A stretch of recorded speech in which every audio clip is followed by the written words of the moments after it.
Si vous avez visionné ma vidéo test d'un premier henné rouge du Yémen sur cheveux châtain foncé, voici la suite. J'ai cette fois mis 140 g de henné rouge, je n'ai pas mis d'amla pour éviter de foncer la couleur, et j'ai rajouté 10% de poudre d'hibiscus pour accentuer les reflets rouges. L'hibiscus peut donner des reflets bordeaux ou prunes.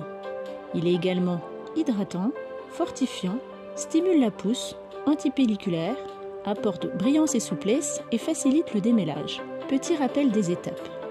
Préparez le henné quelques heures à l'avance avec du jus de citron pour libérer les pigments. Une cuillère à soupe de citron pour 100 g de henné. Préparez une infusion d'hibiscus, mieux que de mettre directement la poudre, car laisse pas mal de résidus, donc difficile à rincer. Vous pouvez mettre 10 à 20% d'hibiscus. J'ai préparé une infusion très concentrée avec 20%.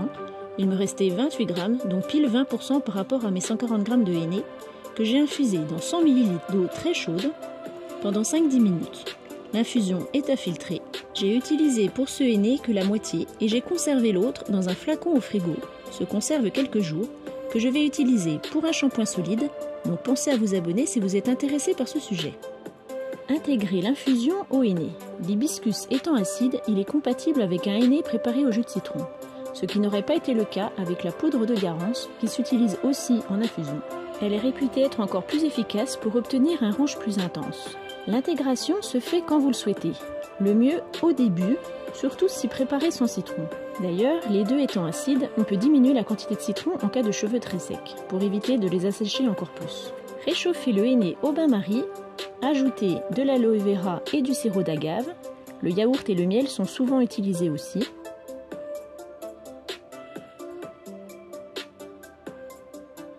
Appliquez une solution basique sur les cheveux pendant 10 minutes pour ouvrir les écailles.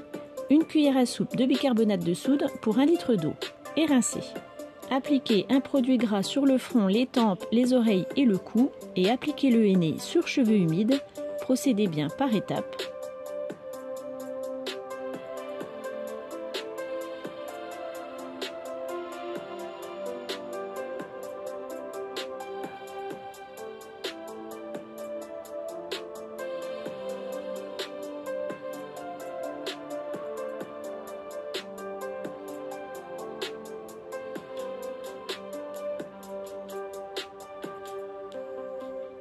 Enveloppez dans du cellophane, puis au chaud sous un tissu.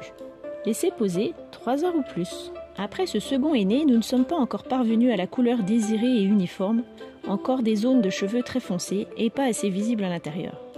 Il faut en général 2-3 hennés complets pour que la fibre capillaire soit saturée avant de pouvoir faire des hennés seulement sur les racines. À ce moment-là, l'application devient plus facile et encore plus rentable. Les longueurs restent colorées longtemps et restent souples et lumineuses. On peut refaire un henné complet de temps en temps, très variable selon la couleur et selon les cheveux d'origine.